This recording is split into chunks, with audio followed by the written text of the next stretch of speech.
Well, Freeman, what happens when people withdraw money from their tax-deferred retirement accounts before the age of 59 and a half?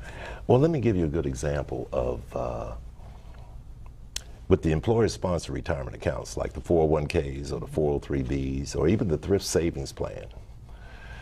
If you're under the age of 59 and a half and you wish to make a withdrawal from those retirement accounts, immediately there's a 20% withholding.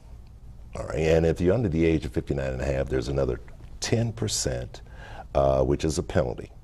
Now, outside of the employer-sponsored retirement account, let's say we want to withdraw from the IRA, and we're under the age of 59 and a half, the withdrawal will still be totally taxable, but in addition to that, there's a 10% penalty that is applied to that distribution from an IRA.